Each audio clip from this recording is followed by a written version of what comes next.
Hello बच्चों, let's start the question. The question says which of the following set of metals can form alloy? First option is copper Au, second option is lithium sodium, and C option is ferrous Hg, and D option is all. तो सबसे पहले हम यहाँ पे की concept लिखते हैं.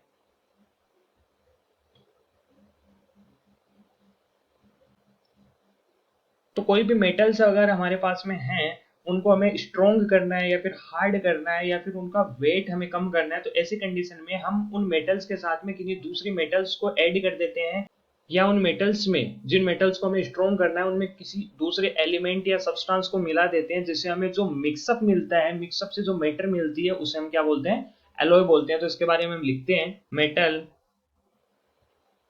Combined with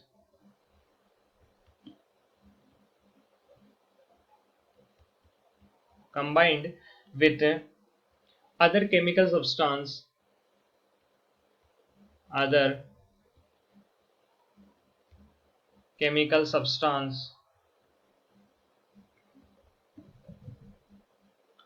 to make them stronger, make them stronger, harder and lighter.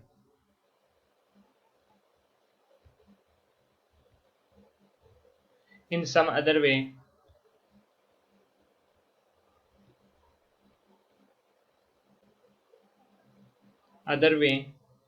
after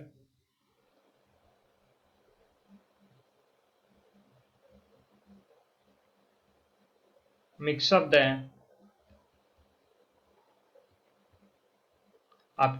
the formed matter is called alloy. ठीक है.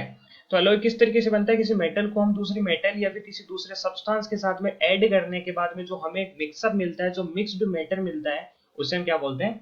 एलॉय बोलते हैं. इसकी एक खास बात ये होती है कि जब भी एलॉय का फॉर्मेशन किया जाता है, तो उसमें जिस मेटल के साथ में जो भी कोई दूसरा कंपाउंड मिलाया जाता है या फिर एलिमेंट मिलाया जाता है या फिर कोई मेटल मिलाई जाती है, तो जो मिक्स होने वाले दोनों जो मेटर हैं, उनकी साइज है, उसमें ज्यादा डिफरेंस नहीं होता. डेट मीन्स मैं यही बोलना चाहता हूँ कि जो भी एलॉय का जब फॉर्मेशन होता है, तो जिन भी मेटर का मिक्सअप होता है, जिस मेटल के साथ में किसी भी कंपाउंड का मिक्सअप होता है, तो उनकी साइज लगभग सेम सी होती है. ठीक है. तो सबसे पहले हम फर्स्ट ऑप्शन की बात करते हैं, ए की कॉपर और एयू. जब इनको आपस में ऐड किया जाता है, तो इससे हमें क्या एलॉय मिलता है या फिर नहीं मिलता है, तो इसके बारे में बात करते हैं. तो एक एलॉय होता है कोरिंथियन ब्रॉन्ज. Corinthian bronze. इस एलॉय का फॉर्मेशन जब कॉपर के साथ में एयू या एजी जुड़ता है, मिक्स होता है, तो इसका फॉर्मेशन होता है. ठीक है. कॉपर विथ एयू और एजी.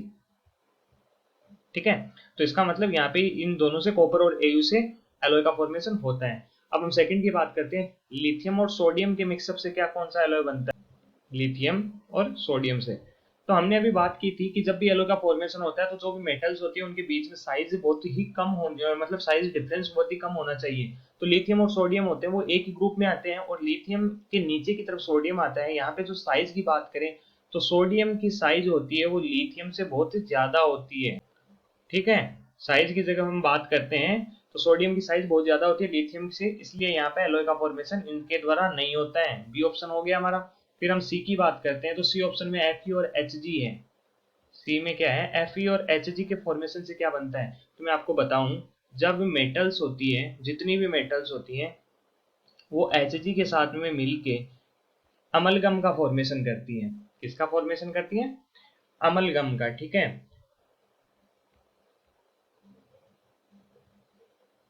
अमलगम. लेकिन इसमें भी कुछ एक्सेप्शन होते हैं, जैसे अगर फेरस फेरस या फिर जो प्लेटिनम इन जैसी कुछ मेटल्स ऐसी होती है जो Hg के साथ में जुड़ के अमलगम का फॉर्मेशन नहीं करती। दैट मीन्स ये Hg के साथ में फेरस और जो प्लेटिनम है ये Hg के साथ में मिलके किसी भी तरीके के एलॉय का फॉर्मेशन नहीं करती है। दैट मीन्स ये एक्सेप्शनल केस होता है। तो यहाँ पे फेरस है वो Hg के साथ में मिलके किसी भी एलॉय का फॉर्मेशन नहीं करती है। एंड जो डी ऑप्शन है वो ऑल है, तो ऑल तो नहीं होगा, इसलिए the first option is copper Au। Option A is the correct option. Okay, I hope you understand. Thank you.